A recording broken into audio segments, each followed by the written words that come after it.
आज हम बात करने वाले हैं एक बहुत ही ज़रूरी टॉपिक, जनरलाइज्ड एंग्जाइटी डिसऑर्डर यानी जीएडी के 20 सिम्टम्स के बारे में।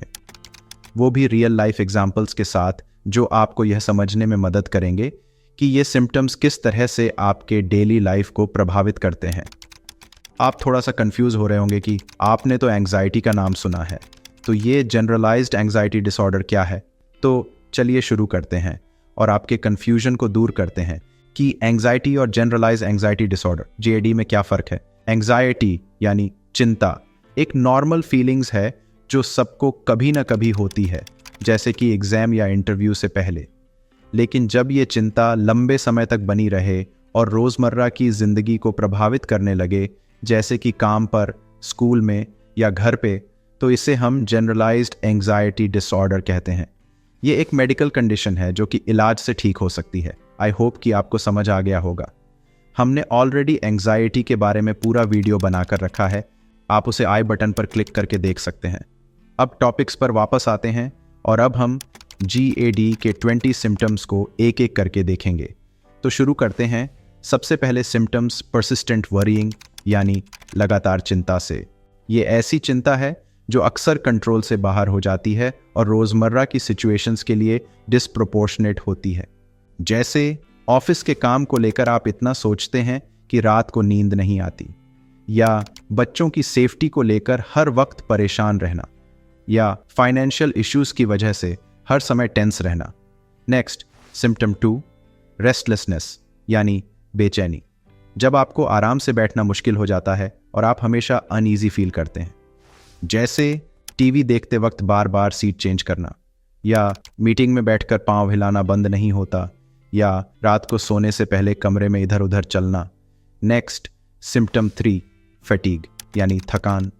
अक्सर बिना किसी भारी फिजिकल एक्टिविटी के भी आपको थकान महसूस होती है, जैसे कामकाज की थोड़ी सी भागदौड़ से ही पूरा दिन थक जाना, या सुबह उठने के बाद भी पूरी तरह से रिफ्रेश न महसूस करना, या छोटी छोटी एक्टिविटीज करने के बाद भी आराम की ज़रूरत महसूस करना।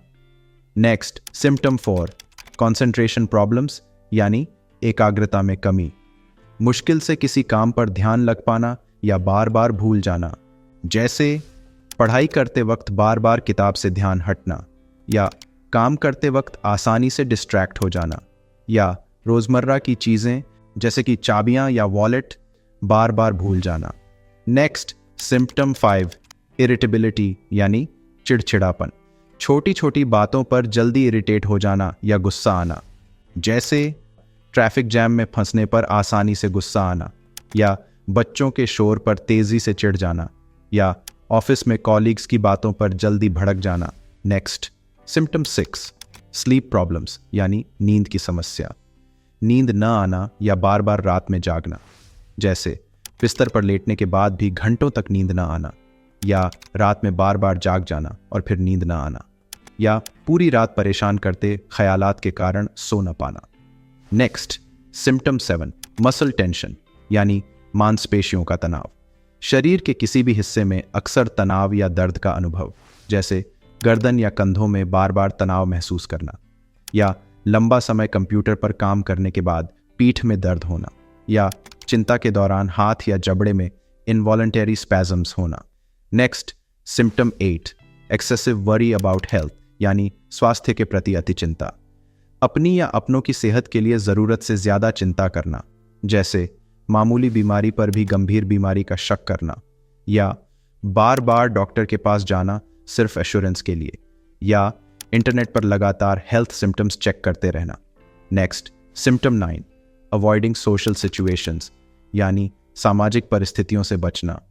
लोगों से मिलना जुलना कम करना या सोशल गैदरिंग्स से बचना, जैसे दोस्तों के साथ मिलने से कतराना या पार्टीज से दूर रहना, या ऑफिस की गैदरिंग्स या मीटिंग्स से बहाने बनाकर बचना, या पब्लिक स्पीकिंग या ग्रुप डिस्कशन से डर लगता है।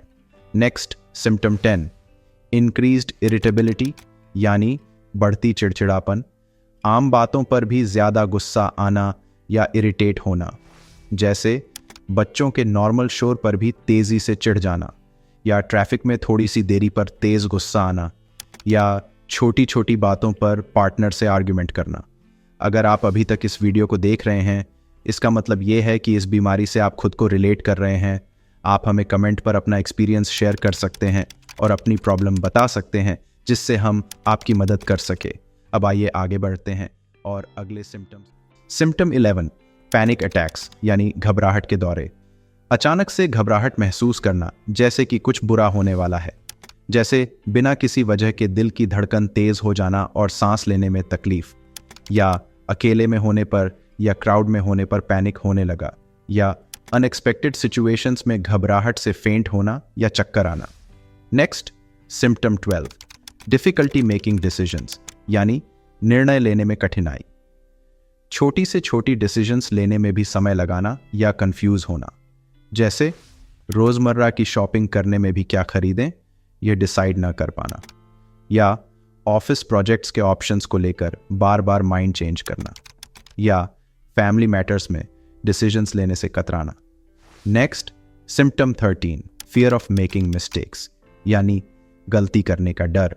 हर समय यह सोचकर परेशान रहना कि कहीं कोई गलती ना हो जाए, जैसे काम किए गए काम को बार बार चेक करना कि कोई मिस्टेक तो नहीं की, या एग्जाम्स या प्रेजेंटेशंस के दौरान ओवर प्रिपरेशन करना, अवॉइड मिस्टेक्स, या सिंपल टास्क्स में भी परफेक्शन की कोशिश में ज़्यादा टाइम वेस्ट करना।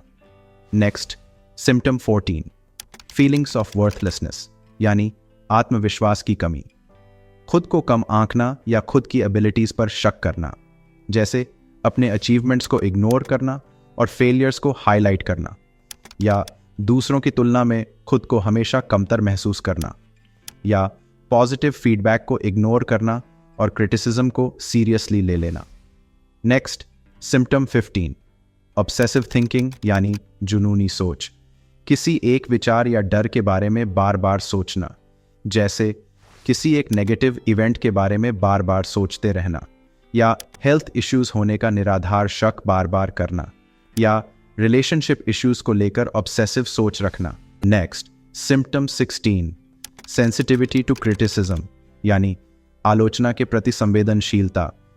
आलोचना को सहन करने में कठिनाई, जिससे आत्मविश्वास और भी कम हो जाता है, जैसे ऑफिस में किसी का फीडबैक मिलने पर उस पर ज़्यादा नेगेटिवली रिएक्ट करना, या दोस्तों या फैमिली से माइल्ड क्रिटिसिज्म को भी पर्सनली ले लेना, या अपने काम के प्रति किसी भी तरह की आलोचना को बर्दाश्त न कर पाना।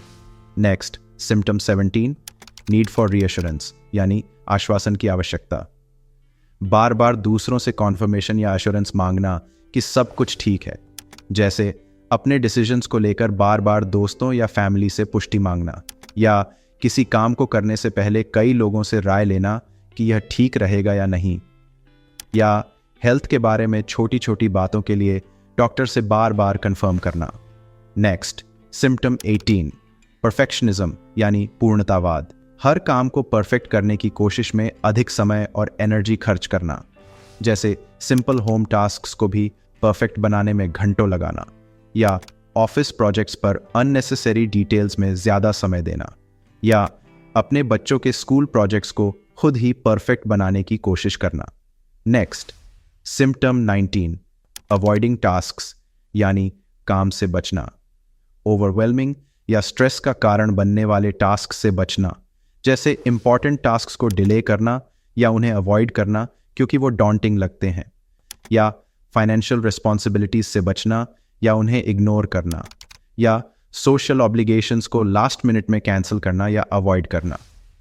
नेक्स्ट, सिम्टम 20, एक्सेसिव प्लानिंग यानी अत्यधिक योजना बनाना। हर सिचुएशन के लिए एक्सेसिव और डिटेल्ड प्लान्स बनाना, जैसे सिंपल आउटिंग के लिए भी हर पॉसिबल सिनेरियो का प्लान बना लेना, या डेली रूटीन को ओवरली स्ट्रक्चर्ड बना देना, जैसे कि हर मिनट आपके पास प्लान्ड हो, या इमरजेंसी के लिए हर समय मल्टीपल बैकअप प्लान्स रखना। ये थे जनरलाइज्ड एंग्जाइटी डिसऑर्डर के 20 सिम्टम्स रियल लाइफ एग्जाम्पल के साथ। आई होप कि इस वीडियो से आपको सारा आइडिया लग गया होगा।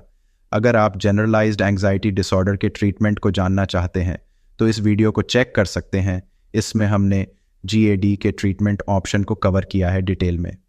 अगर आप या आपके किसी जानने वाले में ये सिम्टम्स दिखें तो बेझिझक प्रोफेशनल हेल्प लें। मेंटल हेल्थ उतना ही इम्पॉर्टेंट है जितना कि फिजिकल हेल्थ। तो इस वीडियो को देखने के लिए आपका बहुत बहुत शुक्रिया।